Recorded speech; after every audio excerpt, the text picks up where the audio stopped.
მოგესალმებით მეგობრებო. დაგიბრუნდით შემდეგი ვიდეოთი. დღეს ინტრიგნული სერიების მეორე ნაწილი გვაქვს, რაც იმას ნიშნავს, რომ შევეხებით და განვიხილავთ იმ დეტალებს, თუ რატომ არ უნდა იყიდო iPhone-ი.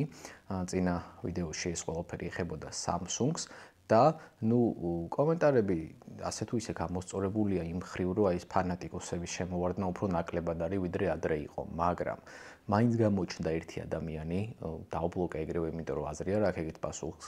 ეგეც რო პასუხი გაცე, უბრალოდ გეტყვით რა დაწერა და ცოტა ვიხალისია თქვენს გახალისებთ. მოკლედ A სერიებზე ბევრს ლაპარაკობ, არ უნდა იყიდოთ, იმიტომ რომ აქ ფასში ბევრად უკეთესი smartphone-ები არსებობს. ვიძახი და სულ ვიტყვი ამას. ერთი ჯიგარი გამოჩნდა პირდაპირ გაგებით და შენ ამ ხელ კაცი ხარო, ტლიკინეფოზი ხარო. რა არ უნდა იყიდო A სერია 10 წელია ვიყენებო და დღესაც იდეალურად მუშაობსო. ოპა, პიზდეც, მეთქი რა ხდება, სადავა რომელი წელია. ზოგადად ადამიანი ტექნიკაში სულ რო 0 იყო, პირველი A სერია 10 წლის წინ იყო A3 და A5. 1 გიგაბაიტიანი ოპერატიული მეხსიერებით, 16 გიგაბაიტიანი შიდა მეხსიერებით და ასე შემდეგ.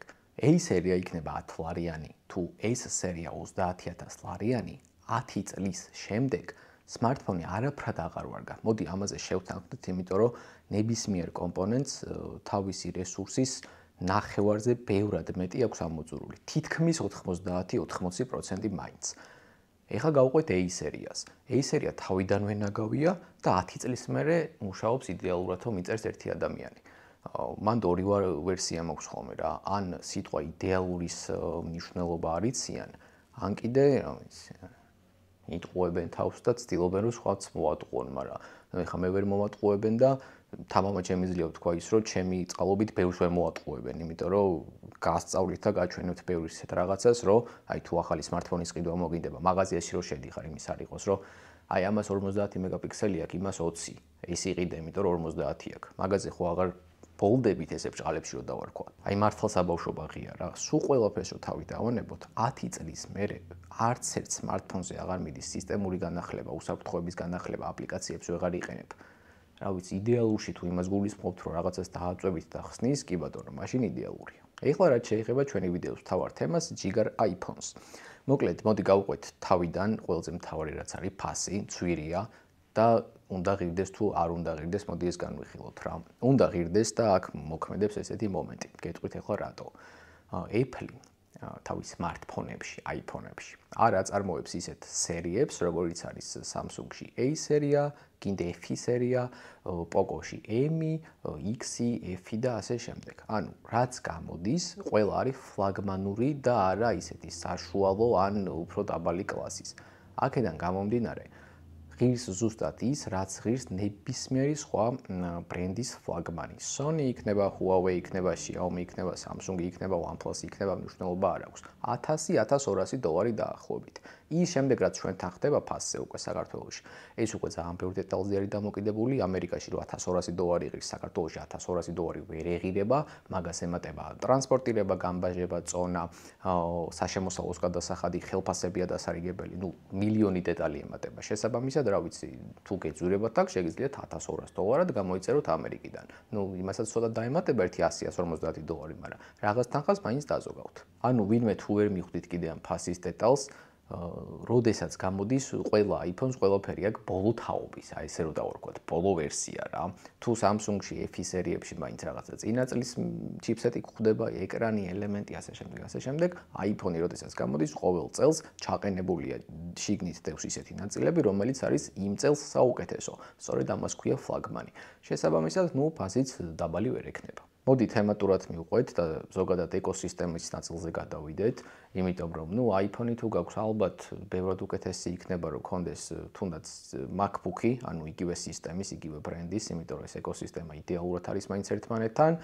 iPhone-ი არ უნდა იყიდო იმ შემთხვევაში თუ იყენებ მაგალითად Lenovo-ს ან სხვა Windows laptops, იმიტომ რომ ფაილების გადატანა, გადმოტანა და ზოგადად ამ ორი სისტემის iOS-ის და Windows-ის ერთმანეთთან შერწყმა ცოტა ვერ არის მაინც და მაინც კარგად. კი, რა თქმა უნდა, შესაძლებელია ეხა ნებისმიერი ფოტო, ვიდეოს თუ სხვა ნებისმიერი ფაილის iPhone-იდან Windows-ში გადატანა, მაგრამ ნუ მაინც ცოტა გიწვალება სხვადასხვა soft-ის გადმოწერა და ასე შემდეგ. ამიტომ ამას თავი რო არიდოთ, თუ Windows სისტემის მომხმარებელი ხართ, თქვენთვის უკეთესი იქნება თუ გამოიყენებთ Android smartphones. ამასთან ერთად აუცილებლად უნდა მივაქციოთ ყურადღება იმას, რომ თვითონ Apple-ის ირგვლივ რა აქსესუარებიც არის, ხო, აქსესუარები არა, ნუ მოწყობილობები, ყურსასმენი იქნება, პლანშეტი, iPad-ი იქნება, საათი იქნება თუ რა, ისინიც რა თქმა უნდა არის ძვირი. ამიტომ თუ Apple-ისკენ გადადიხარ, პირველ რიგში გაცნობიერებული უნდა ქონდეს, რომ ცოტა ჯიბეზე, ესე ვთქვათ, მოხოდილი უნდა იყო. შემდეგი დეტალი, რის გამოც iPhone-ი არ უნდა იყიდო, ეს არის უამრავი შეზღუდვა. ნუ, ეხა მე შეიძლება არ მეხება, იმიტომ რომ არ ვიყენებ მაგას, ვიღაცა არ იყენებს, მაგრამ ეს ზოგადად იწერება ეს ვიდეო და არა კონკრეტულად ჩემზე ან თუნდაც ისეთ ტიპზე, რომელსაც პირობითად APK ფაილების გადმოწერა მაგრად კიდია და ასე შემდეგ. ამ ეკოსისტემის ირგვლივ რაც არის, ხო, iCloud-ი იქნება, რომელიც უფასოდ მხოლოდ 5 გიგაბაიტი გაქვს, იმ 5 გიგაბაიტის ამოწურვას 3 წამი უნდა სულ რაღაც 3-4 ვიდეო, 1-200 ფოტო შეყარეთ და შევსებულია იქ 5 გიგაბაიტი. ამის შემდეგ უკვე გიწევს ფულის გადახდა. მართალია კაპიკებია, ეხა 200 გიგაბაიტს რაღაც დოლარად თუ რაღაცა ტყიდულობთ, ყოველთვე უნდა იხადო, მაგრამ ნუ Android-ის შემთხვევაში ეს ყველაფერიც ფასიანია საბოლოო ჯამში, მაგრამ drive-ის მეხსიერება iCloud-თან შედარებით არის 3-ჯერ მეტი. iCloud-ი უფასოდ 5 გიგაბაიტი გაქვს, Google Drive-ი გაქვს 15 გიგაბაიტი. ის რო შეივსება, რა თქმა უნდა, იმაზეც გიწევს შემდეგ ფულის ხდა. ამასთან ერთად უნდა ვახსენოთ Apple Music-ი, რომელიც ასევე ფასიანია, პლუს ამას ისეთი აპლიკაციები, რომელიც კონკრეტულად iPhone-ისთვის არის გამოსული, ეს არის რაღაც სხვადასხვა სახატავი აპლიკაციები თუ ასე შემდეგ. ყველაფერში გიწევს ფულის გადახდა. ძალიან ზოგადად რო ავიღოთ, არის რაღაც გზები, რომელი გზებითაც შესაძლებელია ფასიანი აპლიკაციების უფასოდ გადმოწერა, მაგრამ ეს, ნუ, სირთულეს წარმოადგენს, მოდი აქედან დავიწყოთ ამ ყველაფრის გაკეთება და ამასთან ერთად გამორიცხულია, რომ აი რომელი აპლიკაციაც მოგინდება ფასიანი, ყველას გადმოწერა შეძლო უფასოდ. არის მანდაც შეზღუდვა რაღაც კონკრეტულებზე შეგიძლია მაგის გაკეთება, მაგრამ ყველა აპლიკაციაზე ფიზიკურად ვერ იწა. შემდეგი შეზღუდვა შეგვიძლია ავიღოთ ის, რომ თუნდაც ნებისმიერი Android smartphone-დან iPhone-ში ვერ გამოაგზავნი ვერაფერს უშუალოდ Bluetooth-ის დახმარებით, იმიტომ რომ კი iPhone-ს რა თქმა უნდა Bluetooth-ი აქვს, მაგრამ ეს Bluetooth-ი ისევ თავის ეკოსისტემაში ტრიალებს, AirDrop-ი ალბათ გეცოდინებათ. AirDrop-ი ძალიან მაგარი რაღაცა აქვს რეალურად iPhone-ს, მაგრამ ჩაკეტილია ეგეც რა. მაინც და მაინც iPhone-ი უნდა გქონდეს, MacBook-ი უნდა გქონდეს, ანუ Apple-ის მოწყობილობა უნდა გქონდეს, რომ შეძლო ინფორმაციის ერთიდან მეორეში გადატანა. ამასთან ერთად არ შეგვიძლია სხვადასხვა ლაუნჩერების დაყენება, ეხლა ეს ცოტა ისეთი თემა არის, მე არ მაინტერესებს და ცოტა მაიმუნობაც არის ჩემთვის, მაგრამ ნუ ბევრი დიდი მოთხოვნა არის ამაზეც, Android-ზე მაგალითად iOS 19-ის და iPhone-ის ლაუნჩერის დაყენება ზოგადად შეგიძლია. ცოტა სისულელია და ეს მარტო ვიზუალს ეხება, დიზაინს. რეალურად Android-ი იქნება მთელი ცხოვრება, iOS-ი, მაგრამ რეალურად ეგეც ჩაკეტილობა არის, იმიტომ რომ მსგავსი დეტალების მხრივ თვითონ სისტემას iOS თუ არ აქვს, რომ ვიჯეტების ფერი შეცვალო, ეხა iOS 18-ში დაემატა კიდე რაღაცები, ხო? ამასთან დაკავშირებით გადაადგილება, ფერის შეცვლა, ზომის გაზრდა და დაპატარავება. ეს აქამდე არ იყო. შესაბამისად არ არსებობს ისეთი აპლიკაციები, რომლითაც ამ ყველაფერს მოახერხებ. ნუ, რა თქმა უნდა, ჩაკეტილი სისტემა და ბუნებრივია სისტემურ ფაილებს ეწვდომა, როგორც არ უნდა ვეცადოთ, ფიზიკურად ვერ გვექნება. გულისხმობ იგივეს, რაც Android-ში შეგვიძლია დარუთვა. ან iOS-ში არის jailbreak-ი, მაგრამ ეს სისტემურ ფაილებს ეწვდომას არ ეხება. ეს არის უფრო, ასე ვთქვათ, გარკვეულწილად ესეც დიზაინის და ვიზუალის ეფექტები, მაგალითად, აი მსგავსი მაიმუნობები შეგვიძლია jailbreak-ის დაყენების შემდეგ, მაგრამ როდესაც ამას შენ iOS-ზე, iPhone-ზე აყენებ, უკვე უსაფრთხოების ნაწილი ცოტა უქმდება, იმიტომ რომ, ნუ, ყველაზე გასაგებ ენაზე რო თქვა, ეს არის smartphone-ის დაჰაკვა.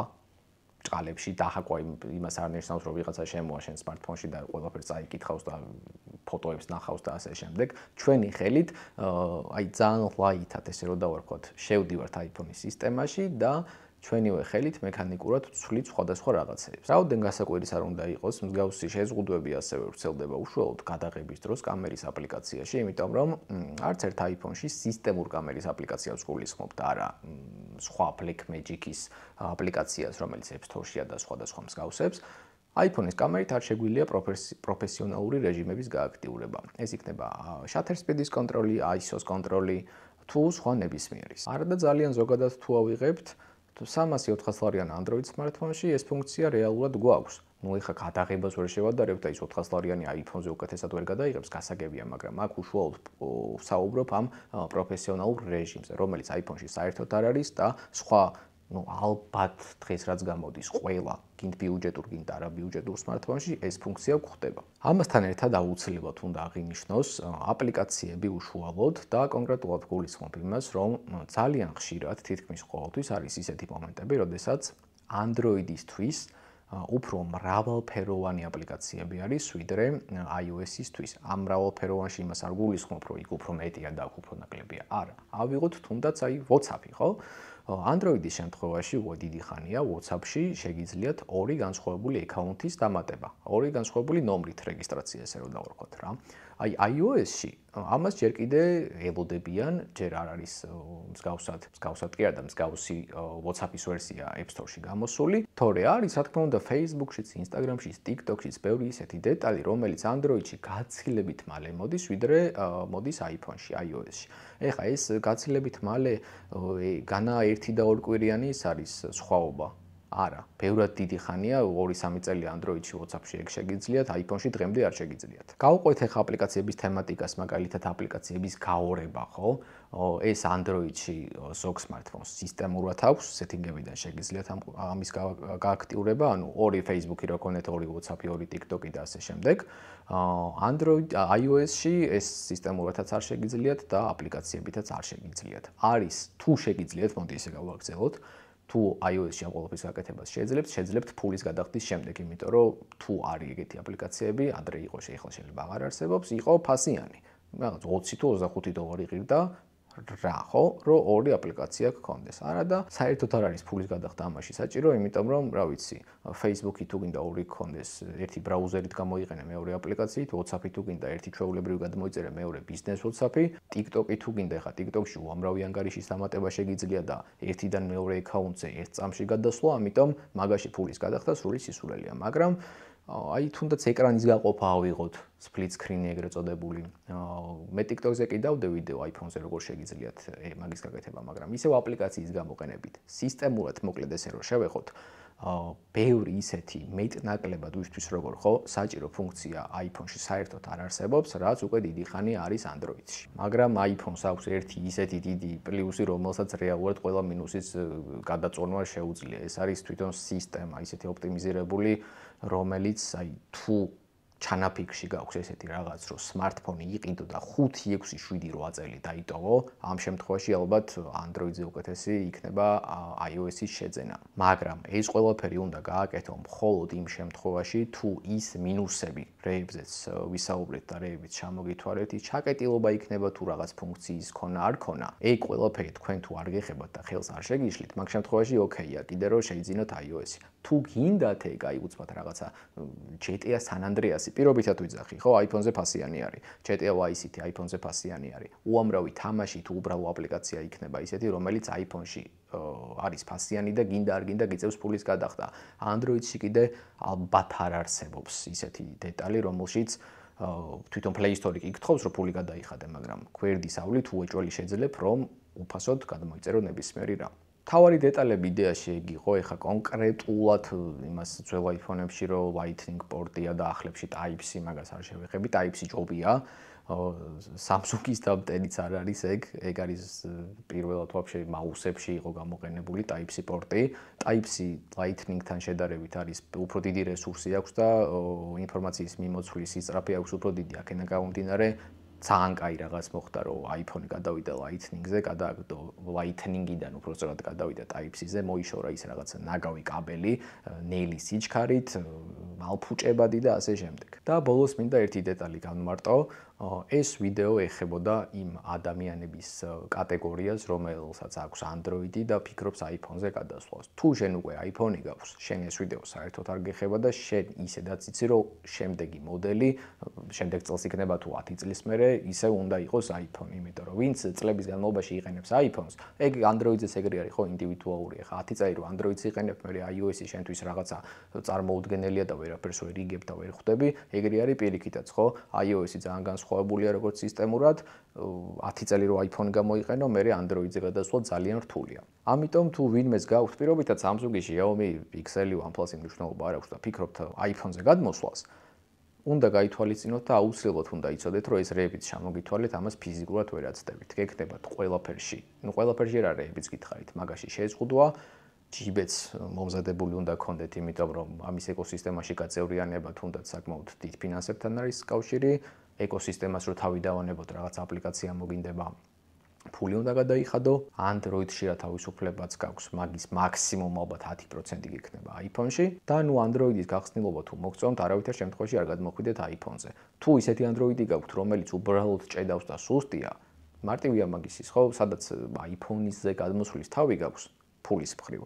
იყიდე ფლაგმანი Android-ი, ხო, უამრავი არის ისეთი, რომელსაც 5-6 წელი გამოიყენებ და ისე გამოიყენებ თან, რომ ერთი წამითაც არ დაფიქრდები მაგის განახლებაზე. ამიტომ თუ Samsung-ს ხონდა ის მინუსები, iPhone-ს აქვს ეს მინუსები. Samsung-ზე 3 სერია გავაკეთეთ, მაგრამ iPhone-ზე ვერ გავაკეთებთ, იმიტომ რომ 2 სერია აქვს რეალურად iPhone-ი, ჩვეულებრივი, რაც გამოდის და SE სერიები. ის SE სერიები ყოველ წელს არ გამოდის და SE სერიებიც რომ ეხსენებინა, ეხა სიზრუნველი იქნებოდა ჩემი აზრით, იმიტომ რომ ის ცოტა სხვა კატეგორიის ის არის განაბიუჯეტური smartphone, არამედ Apple-ის ბიუჯეტური smartphone. თორე ბიუჯეტური smartphone არის 500, 600, 700 ლარში როგორც თქვით და SE სერია ღირს 600, 700, 800 დოლარი. მოკლედ მე ჩემი გითხარით, თუ გაითვალისწინებთ, ნუ ალბათ თქვენთვის უფრო კარგი იქნება. შემდეგი ვიდეოს გადაღება ამ სერიების გაგრძელება იგეგმება Pixel-ზე. Samsung-ი, iPhone-ი, Pixel-ი უნდა მოდიოდეს ჩემი აზრით შემდეგში. თუ მოგეწონათ ეს ვიდეო, დიდი თხოვნა იქნება დალაიქოთ, გამოიწეროთ არხი, გააქტიუროთ სარისხილოკი, გისურვებთ ყველას წარმატებას და შევხვდებით შემდეგ ვიდეოში. დროებით.